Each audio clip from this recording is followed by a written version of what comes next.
하나님의 말씀은 시편 10편 16절로 18절입니다.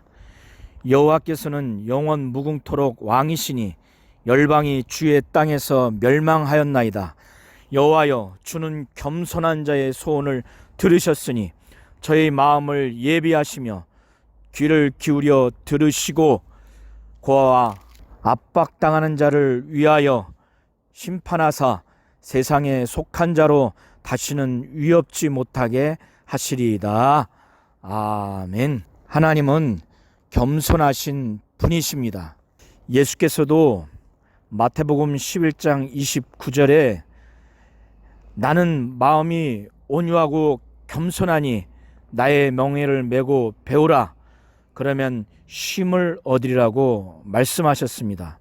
베드로는 사도행전 5장 32절에 성령에 대해서 표현하기를 하나님이 자기에게 순종하신 자들에게 주신 성령이라고 표현을 하고 있습니다.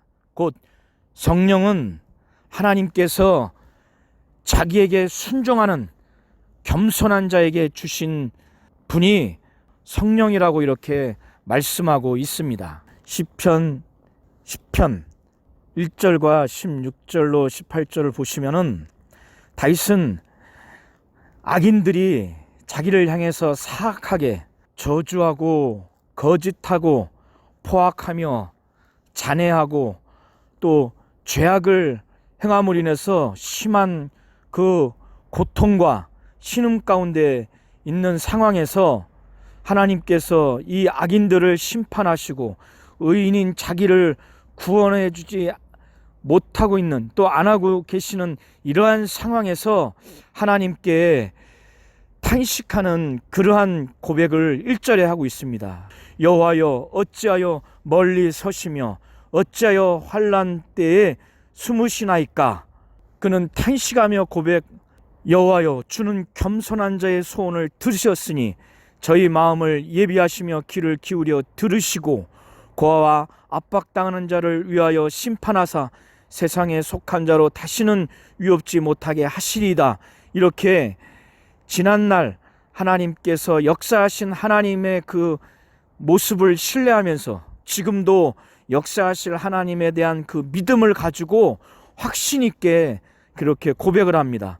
17절에 보면은 주는 겸손한 자의 소원을 들으셨다라고 고백을 하고 있습니다. 17절에 보면 저희 마음을 예비했다고, 이러한 고난 중에 고통 중에 있으면서 탄식하며 하나님께 고백하는 이 다윗에게 하나님께서 마음을 예비하시고 준비하셨다는 겁니다.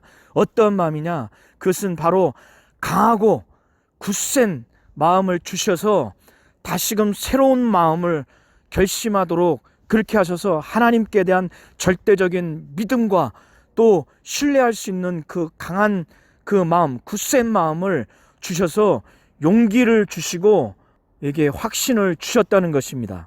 사도행전 16장 14절에 보면은 이 자주장사하는 루디아, 이 루디아가 바울의 말을 듣고 있을 때에 그의 마음을 하나님께서 여셔서 바울의 말을 따르도록 해서 바로 그 자신과 가정이 침례를 받고, 그래서 그 이후에 바울 일행들을 극진히 섬기는 놀라운 역사가 있었습니다. 이때 바로 바울의 말을 들을 때, 하나님의 말씀을 들을 때에 하나님께서 마음을 여셨다라고 이렇게 나와 있습니다.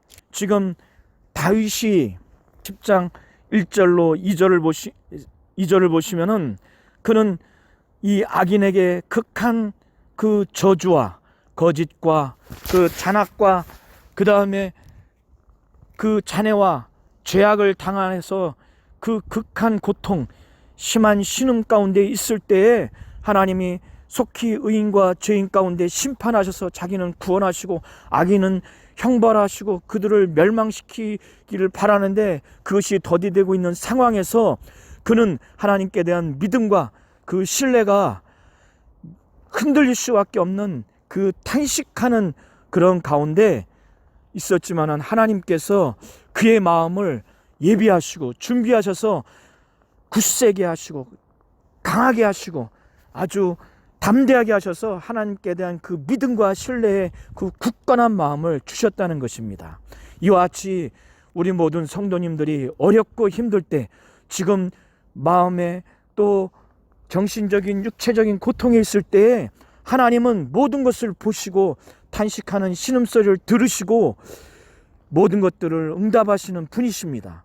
다윗은 이러한 마음을 우리에게 주셨기 때문에 이러한 기도, 겸손한 자의 소원을, 곧 기도를 들으셨다라고 고백하고 있고, 이러한 하나님에 대한 신뢰와 믿음을 가진 자들의 그 기도를 하나님이 귀를 기울여 들으신다라고 표현하고 있습니다. 2절과 4절 보면은 이렇게 신음하고 고통스러울 수밖에 없는 상황이 있는데, 그것은 바로 악인들이 이 교만해서 가련한 연약한 이 다윗을 심히 군박한다는 겁니다. 심히 군박한다는 것은 심히 압박하는 것인데, 이는 마치 산에서 불이 붙었을 때에 그 불길이 사람을 막 덮치려고 하는, 화마가 사람을 덮치려고 하는 그러한 상황이라고 말하는 것입니다. 그 정도로 다윗을, 의인들을 제거하려고 악인들이 그렇게 한다는 거예요. 다윗은 힘이 없기 때문에 대항할 수 없고, 이 악인들은 이런 자들만 골라서 핍박하고 압제한다는 겁니다. 이때에 다윗이 할 수 있는 것은 하나님께 이들이 베푼 꾀, 이들의 그 죄에 빠지도록, 사로잡히도록 그렇게 하나님께 기도할 뿐입니다. 그리고 그 악인들은 자기들의 그 입속을 위해서, 이익을 위해서는 사람을 이렇게 압제하고 하나님도 배반하고 하나님을 멸시한다는 겁니다. 3절에 이와 같이 멸시하고 배반한다는 겁니다. 그리고 자기들의 이 욕심을 자랑한다는 겁니다. 이렇게 사람에 대해서 압제하고 죽일 듯이 제거하려고 하고 하나님 앞에서 이익이 있으면은 또 입속을 위해서는 배반하고 멸시하는 이들의 이 모습을 이들은 생각하기를 교만해서, 교만한 얼굴로, 뻔뻔한 얼굴로 하나님은 우리를 살피지 않는다, 우리의 이 악한 모습을 감찰하지 않는다, 그리고 이들의 사상에서는 늘 하나님이 없다, 곧 의인들의 어떤 계획 가운데 하나님이 개입하지 않는다, 돕지 않는다라고 하는 하나님 앞에 아주 오만방자한, 아주 망령된 그러한 표정과 말을 하고 있기 때문에 다윗이 이렇게 고통스러워하는 것입니다. 5절로 11절을 보시면은 다윗은 이들의 이 심판받지 않는 모습을 보면서 저들의 길은 언제든지 견고하구나. 5절에 보시면 저들의 길은 언제든지 견고하구나, 요동하지 않는구나. 그리고 하나님의 심판은 높아서 저들의 알력이 미치지 못하는, 곧 하나님의 심판은 저들의 눈에 보이지 않고, 그래서 하나님의 심판은 영향을 미치지 않는구나 라고 생각하고 있고, 또 다윗이 보기에 저 악인들은 모든 대적 곧 의인을 멸시한다는 겁니다. 가소롭게 여기고 콧방귀 끼듯이 멸시한다는 겁니다. 그래서 그 악인들이 마음에 이르기를 나는 요동치 아니하며 내가 이렇게 악한 하나님께 대해서 또 의인에 대해서 이렇게 악한 마음과 말과 행동을 해도 그들은 요동하지 않고 흔들리지 않고 대대로 환난을 당치 않는다고 그렇게 말한다는 겁니다. 마음에 그렇게 말한다는 겁니다.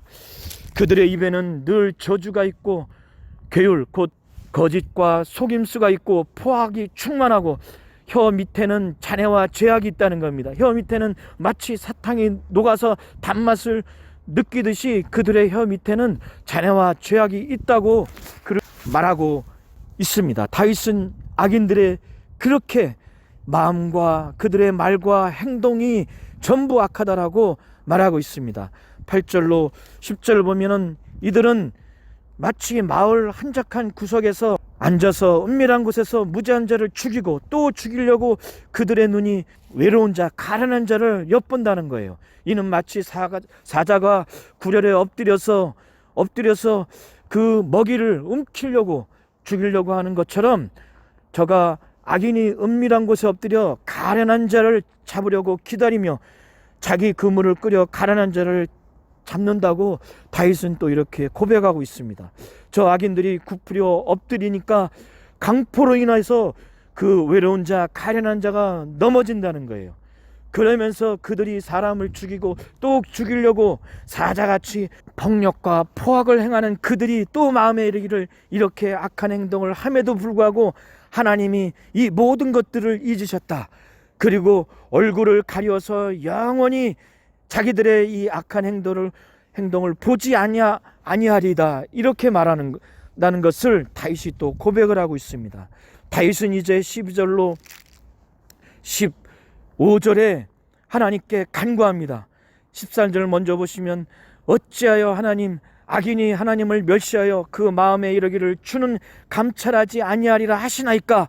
이렇게 하나님의 명예를 위하여서도 오만 방자하고 망령되는 악인을 정말 어떻게 보고 계십니까? 이런 말을 하고 있는데 어떻게 보고 계십니까? 이러면서 기도합니다. 그러면서 12절에 여호와여 일어나옵소서, 하나님이여 손을 드옵소서. 마치 구약의 전쟁을 위해서 전쟁 선전포고를 할 때 손을 드는 것처럼 하나님이 이 악인들을 마치 전쟁에서 대적자를 물리쳐 달라고 하는 그런 마음으로 손을 드옵소서. 그리고 가난한 자를 잊지 마옵소서. 여기서 가난한 자는 경건한 자를 일컫는 것입니다. 하나님의 말씀대로 순종하는 그 다윗과 그 일행들을 일컫는 것입니다. 잊지 마옵소서. 하나님께 기도하면서 이제는 다윗이 1절에 그렇게 탄식하며 어찌하여 하나님은 멀리 서 계시고 또 이 환난 때 어려울 때에 숨으시나이까 탄식하며 하나님에 대한 확고한 믿음과 신뢰의 그 모습이 아니었지만은 이제 기도하는 순간 하나님이 마음을 주셔서 14절에 이제 주께서는 보셨나이다. 자네와 원한을 감찰하시고 주의 손으로 이제 원수 갚으시려 하시옵니다 라는 그 하나님이 모든 것을 보시고 자네와 원한을 감찰하시고 이제 하나님이 갚으시는 분이라는 것을 고백합니다. 이제 외로운 자 가련한 자가 주를 의지합니다. 주는 옛적부터 이제 고아를 도우시는 자이십니다라는 그 믿음과 신뢰의 고백을 그는 하나님 앞에 합니다. 16절에 다윗은 하나님이 영원 무궁토록 왕이시라는 것, 곧 통치자시라는 것을 고백하고, 그래서 열방이 곧 이방 나라들이 주의 땅에서 멸망하였나이다라고 하는 강한 그 확신, 하나님께서 이방 나라를 이 악인들을 심판하실 거라는 확고한 그 확신을 과거형으로 고백하고 있습니다. 그러면서 15절에 악인의 팔을 꺾어 주시옵소서. 이 악한 자의 악이 없을 때까지 그 악을 찾아서 그 악한 자와 악을 없애주셔서 심판하소서 하는 그러한 기도를 합니다. 이런 확신 가운데 17절에 처음에 읽었던 그 본문의 말씀, 다윗은 하나님 앞에 이제 하나님께서 정말 겸손한 자의 소원을 들으셨다라고 하는 그런 고백을 하나님 앞에 합니다. 하나님께서 이 다윗과 겸손한 자의 마음을 예비하시고 하나님을 신뢰하고 전폭적으로 믿을 수 있는 그 마음을 준비하시도록 강하고 담대하고 용기와 확신을 주시는 새로운 마음을 주셨다라고 그렇게 고백을 합니다. 이러한 자들의 겸손한 자의 기도를 하나님은 들으신다는 겁니다. 겸손한 자의 기도에 귀를 기울이시는 하나님을 결국 고백을 하면서 18절에 고아와 압제당하는 자를 위해서 심판하시고 세상에 속한 자들로 다시는 위협지 못하게 하신다는 것을 고백을 합니다. 베드로전서 5장 5절에 베드로 사도는 하나님은 교만한 자를 대적하시고 겸손한 자에게 은혜를 주신다라고 이렇게 고백을 하고 있습니다. 저와 우리 모든 성도님들이 육체와 정신적인 또 가정과 직장과 어떠한 상황에서 어려운 상황에 있을 때, 또 교회에서 신앙생활하고 목장과 영혼들에서 어려움을 당할 때에 우리 하나님에 대한 하나님이 모든 것들을 탄식하시고 신음하시고 고통하시는 것을 안 보시고 또 못 보시고 헤아리지 못하는 것 같은 그러한 믿음이 흔들릴 때, 또 이 다윗과 같이 어찌하여 멀리 계십니까? 환난 중에 어려울 때 숨으십니까? 왜 응답하지 않으시나이까? 너무너무 고통스러우니까 이런 고백을 하는 다윗과 같은 상황에 있을 때에 우리 성도님들이 하나님 앞에 겸손하게 하나님을 믿고 신뢰할 수 있도록 하나님은 강한 마음, 굳센 마음, 확고한 마음, 또 하나님을 절대적으로 의지하여 겸손한 마음을 하나님은 주실 것입니다. 새로운 결심을 하도록 주실 것입니다. 하나님께 마음을 여세요. 우리의 마음을 열어주시는 분이 하나님이십니다.